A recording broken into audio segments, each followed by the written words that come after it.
گناہ کبیرہ کی فہرست چل رہی تھی. قرآن مجید میں ہے ان اللہ لا یستحی من الحق، کہ اللہ تعالیٰ حق بات بیان کرنے سے حیا نہیں کرتے.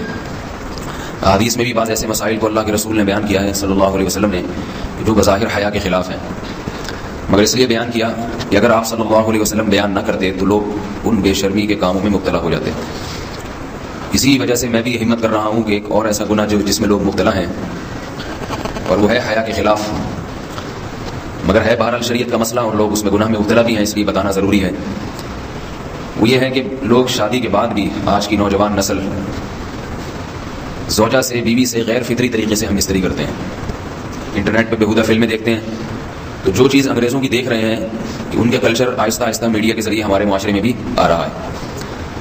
اللہ کے رسول صلی اللہ علیہ وسلم نے لعنت فرمائی ہے، ایک روایت میں ہے کہ اللہ اس کی طرف دیکھے گا نہیں کہ جو اپنی زوجہ سے پچھلے راستے سے ہم بستری کرے گا. یہ بیماری بھی، یہ گندگی بھی لوگوں میں پھیلتی جا رہی ہے، خاص طور پہ جن کو لڑکوں سے بدفعلی کی عادت پڑ جائے تو وہ زوجہ سے فطری راستے سے ہم بستری نہیں کرتے. اللہ نے فرمایا کہ نساؤکم حرث لکم، یہ تمہاری زوجات ہیں، بیویاں ہیں، یہ نسل بڑھانے کے لیے ہیں. تو اسی راستے میں انسان اپنی خواہش کو پوری کر سکتا ہے جس راستے سے نسل بڑھتی ہے. اس کے علاوہ کسی اور راستے سے اپنی خواہش کو پورا کرنا یہ حرام ہے، گناہ کبیرہ ہے، گندگی ہے. ہمارے پاس کیسز آتے ہیں، ایک پاک دامن لڑکی کی شادی ہوتی ہے، لڑکا بھی بظاہر بڑا نیک، لیکن کیا ہے لڑکا چونکہ ٹھرکی ہوتا ہے، شہوت کا درندہ ہوتا ہے، تو وہ یہ نہیں دیکھتا کہ میں اپنی بری خواہش مٹانے کے لیے میں اپنی زوجہ کو غیر فطری طریقے پر مجبور کیسے کر سکتا ہوں. تو مجبور کرتا ہے پھر اپنی بیوی کو.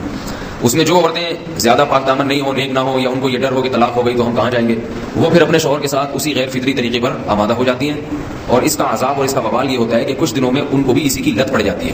انسان جب بھی کوئی غیر فطری راستہ اختیار کرتا ہے، آخرت کا عذاب تو بعد میں، دنیا کا عذاب یہ آتا ہے کہ پھر اس کو لذت فطرت میں آتی نہیں ہے. جو راستہ اللہ نے رکھے اس میں اس کو لذت نہیں آئے گی، وہ گندگی میں ہی گھسنے کی کوشش کرے گا، اس کی بھی فطرت خراب ہو جاتی ہے، اور جس کے ساتھ یہ بدفعلی کی جائے اس کی بھی فطرت خراب ہو جاتی ہے، وہ بھی پھر کسی کے قابل نہیں رہتے. تو اپنے جان پر رحم کرنا چاہیے. ہم انسان ہیں، ہم درندے نہیں، ہم گھوڑے نہیں، ہم گدھے نہیں، ہم جانور نہیں، ہم انگریز نہیں. انگریز نے تو حیا اور شرم کی تمام حدود کو توڑ دیا، وہ تو درندے بن چکے ہیں.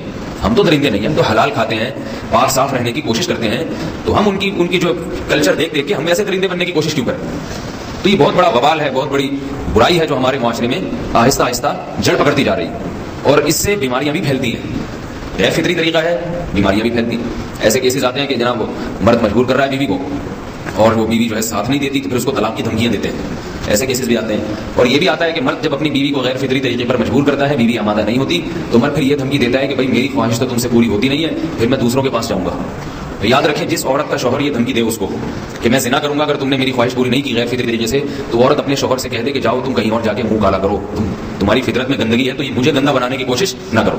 اس کو زنا کرنے دیں، وہ اللہ آخرت میں اس سے بھگتے گا.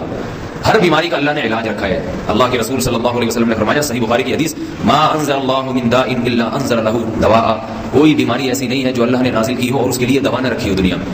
تو اگر کسی کو ایسی لت پڑ گئی ہے غیر فطری کام کی تو اس کو چاہیے کہ وہ اپنا علاج کرائے، ڈاکٹر سے بھی رابطہ کرے.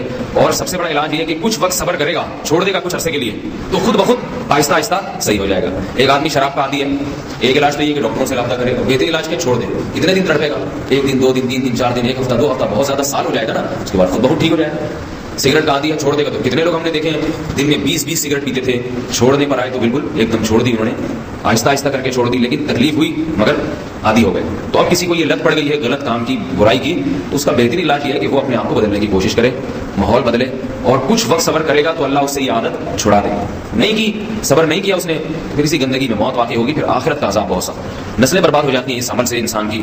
تو بات حیا کے خلاف ہے، مگر یہ کہ ایک بزرگ تھے وہ بات فرما رہے تھے تو کسی نے پوچھا کہ حضرت آپ حیا کے خلاف بات کرتے ہیں، تو انہوں نے فرمایا تم بے حیائی کے کام نہیں چھوڑتے، ہم اس چھڑوانے کے لیے بات کریں تو ہم برے ہیں، اور تم کام کرو تو بھی برے نہیں.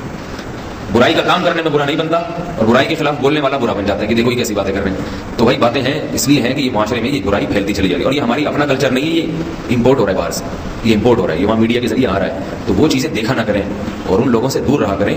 ہمیں تو دین کا داعی ہو کے ان کو ہدایت پر لانا تھا، بجائے ہم ہدایت میں چل کے دوسروں کو چلانے والے بن گئے، ان کے راستے پہ ہم نے چلنا شروع کر دیا. اللہ تعالیٰ ہمیں اب دیکھیں ان کے یہاں ایڈس کا مرض پھیل گیا ہے. آپ بتائیے یہ ایڈس کا مرض ہمارا ہے کیا؟ یہ بیماری ہماری ہے یا ان کی ہے؟ ہمارے یہاں بیماریاں ہیں، کھانسی ہے، نزلہ ہے، ٹھیک ہے نا، بلڈ پریشر ہے، شوگر ہے، یہ بیماریاں ہماری ہیں. کوئی اللہ کا شکر ہے گندی بیماری ہمارے یہاں نہیں ہے. جتنی گندگیاں ہیں وہاں سے آ رہی ہیں. ایڈس کا مرض وہاں سے امپورٹ ہوا ہے. وہ ایڈس کا مرض اسی بدفعلی کی وجہ سے پیدا ہوتا ہے, اسی سے جراثیم پیدا ہوتے ہیں, اور اتنا خطرناک مرض کہ ایسے متعدی ایسے پھیلتا ہے. افغانستان میں ایڈس کا ریشو 0 تھا, 0. وہ جانتے نہیں تھے کہ ایڈس کا مرض ہوتا کیا ہے. جب سے امریکن آرمی, برطانیہ آرمی افغانستان میں آئی ہے, فوجی آئے ہیں, افغانوں میں ایڈس کا مرض پھیل گیا. انہوں نے وہاں بدفعلیاں شروع کر دی ہیں. تو وہ تو حالانکہ ان کے لیے زنا کتنا سستا ہے نا ان کے لیے زنا, پھر بھی وہ لڑکوں کی طرف مائل ہوتے ہیں. تو اتنی گندگی, ایسا گندا جب انسان بن جائے پھر اللہ اس کے وجود کو برقرار نہیں رکھتے, اور رکھتے ہیں تو پھر آخرت میں سزا دینے کے لیے اپنے آپ کو ان گندگیوں سے بچانا چاہیے, حلال پہ اکتفا کرنا چاہیے. اللہ تعالیٰ ہمیں حلال پہ قناعت کی توفیق عطا فرمائے اور پاکیزہ لوگوں میں ہمارا شمار فرمائے.